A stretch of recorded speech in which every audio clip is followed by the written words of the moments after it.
Bonjour à toutes et à tous, je suis Laurent Dins, l'auteur de la saga fantasy Gaiala, que vous pouvez retrouver sur la plateforme Amazon, mais que vous pouvez également me commander sur TikTok, Facebook et Instagram en message privé.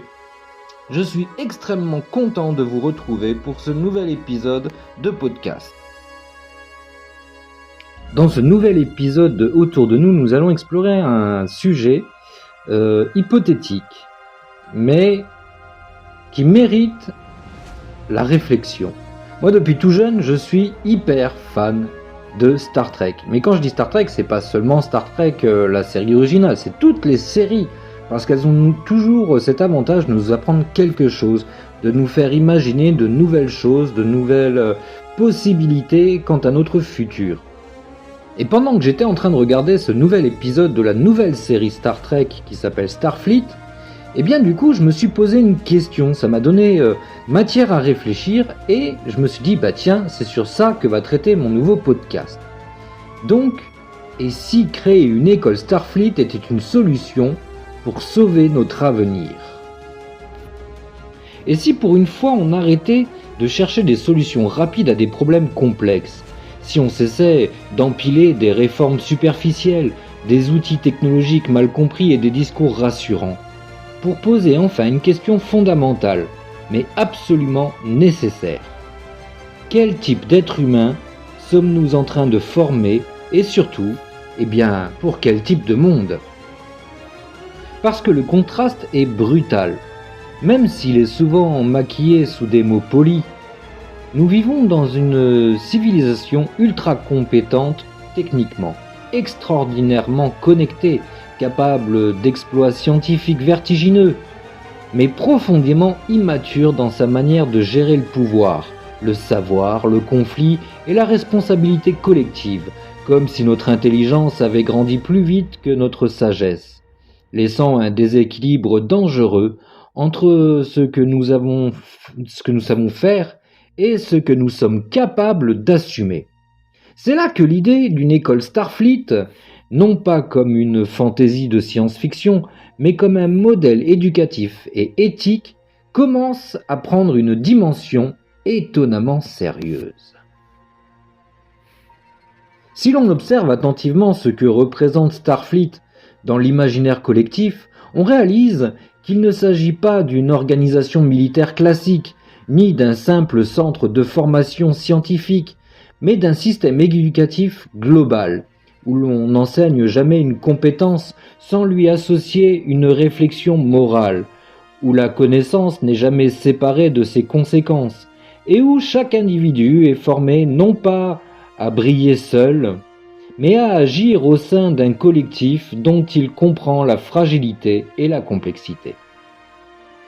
Dans une école Starfleet, on ne forme pas des héros impulsifs ni des génies isolés, mais des femmes et des hommes capables de douter intelligemment, de remettre en question leurs certitudes, de comprendre des cultures différentes sans les mépriser, et surtout de prendre des décisions lourdes en sachant qu'elles auront un impact réel sur des vies humaines, des écosystèmes et des sociétés entières.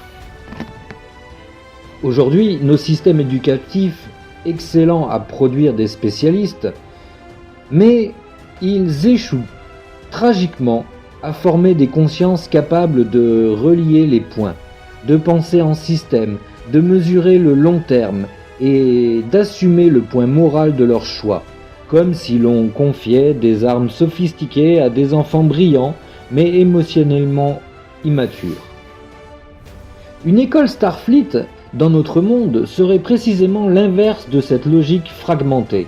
Elle serait un lieu où la science dialogue en permanence avec la philosophie, où l'ingénierie est indissociable de l'éthique, et où la psychologie est enseignée au même niveau que la physique et où l'histoire sert non pas à glorifier le passé, mais à éviter de répéter les mêmes erreurs sous des formes plus technologiques et donc plus destructrices. On y apprendrait que le savoir et le pouvoir n'est pas une récompense, mais une charge, que commander n'est pas dominer, mais servir, et que l'autorité véritable ne naît jamais du statut, mais de la compétence, de la lucidité et de la capacité à protéger le collectif, même au prix de décisions impopulaires. Et surtout, on y apprendrait que quelque chose que notre époque semble avoir oublié. Tout ce qui est possible techniquement n'est pas souhaitable humainement.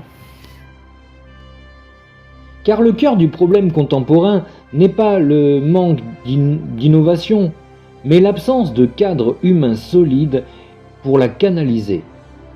Et nous le voyons chaque jour avec les réseaux sociaux qui fragmentent le débat public, les technologies de surveillance qui avancent plus vite que le droit, les intelligences artificielles qui se déploient sans réflexion collective profonde, et les décisions politiques prises sous la pression de l'urgence plutôt que sous la lumière de la raison. Starfleet repose sur une règle simple mais radicale. Plus ton champ d'action est large, plus ton niveau d'exigence morale doit être élevé. Une règle qui, si elle était appliquée aujourd'hui, bouleverserait complètement nos modèles de gouvernance, de management, d'éducation et même de leadership.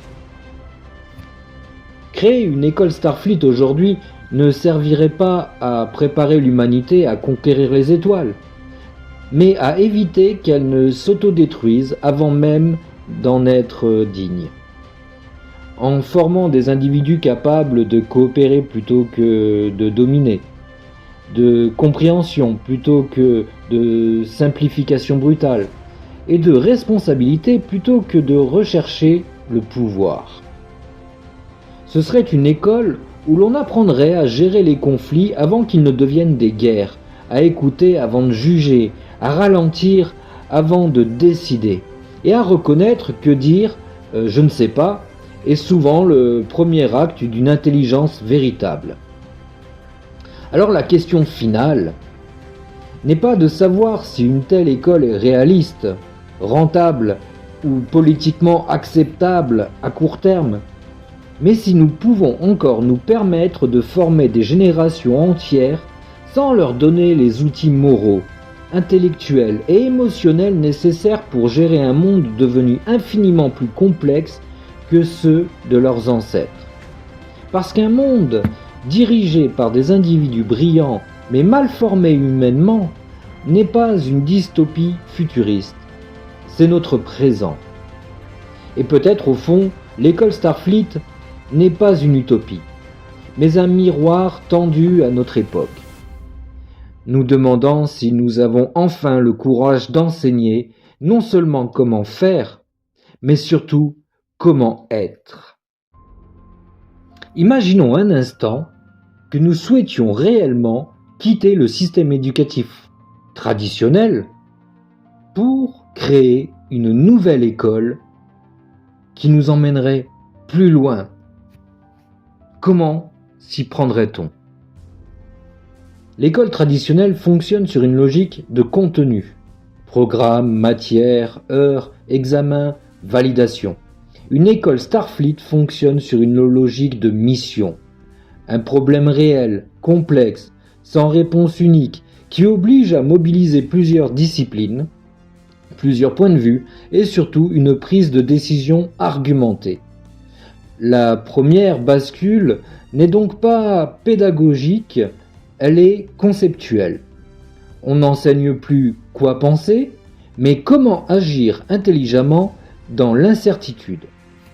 Concrètement, ça veut dire introduire dès le départ des modules transversaux où une question centrale est posée, climatique, sociale, technologique, ethnique, et où les disciplines deviennent des outils, pas des fins en soi.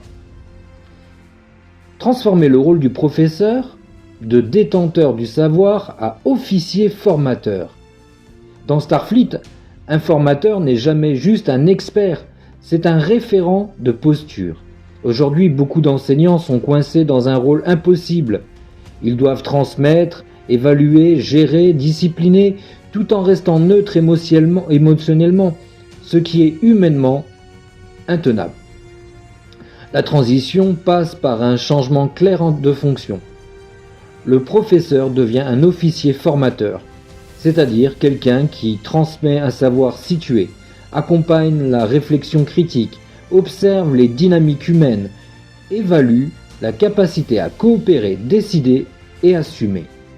On ne lui demande plus d'avoir toujours raison, mais d'enseigner comme on construit une décision juste quand on n'a pas toutes les données.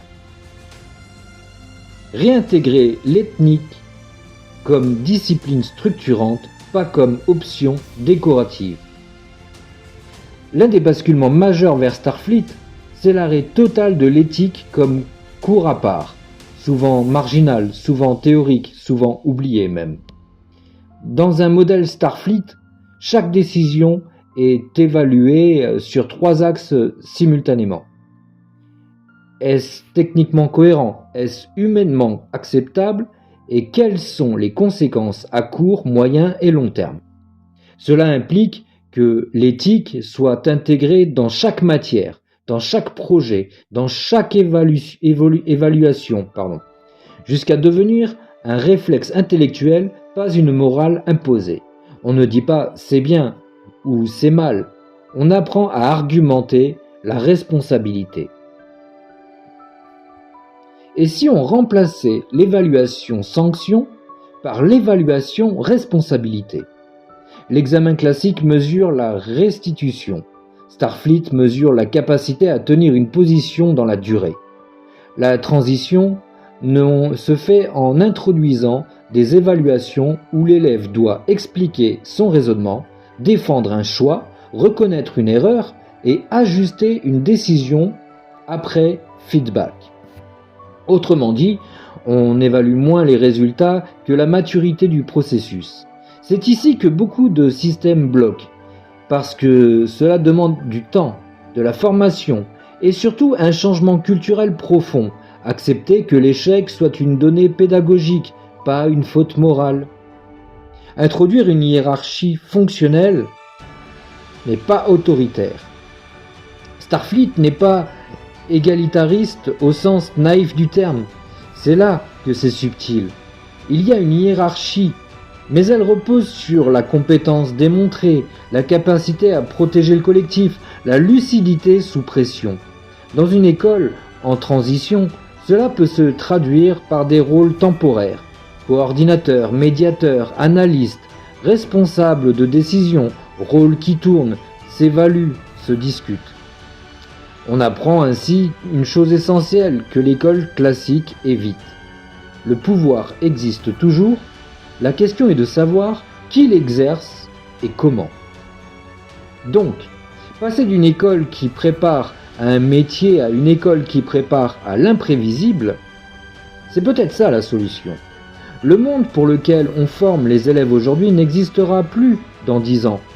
Et pourtant, on continue à les préparer comme si les trajectoires étaient linéaires, stables, prévisibles même. Une école Starfleet prépare à changer de rôle, apprendre à continuer, coopérer avec des intelligences différentes, décider dans des contextes instables. Ce n'est plus une école de destination, c'est une école de navigation. Donc, comment opérer une vraie transition? Passer d'une école traditionnelle à Starfleet, ce n'est pas changer les murs, les tablettes ou les intitulés de cours. C'est accepter une chose vertigineuse.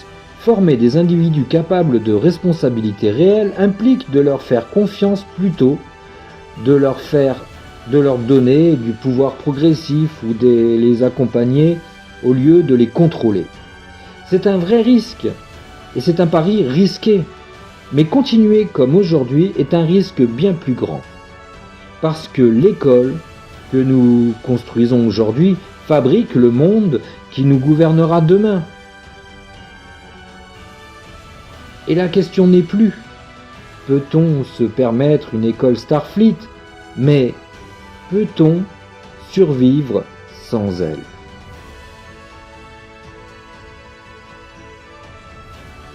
Les professeurs sont de plus en plus mal à l'aise dans leur travail. Les élèves sont de moins en moins cadrés et de plus en plus mal à l'aise dans leurs écoles.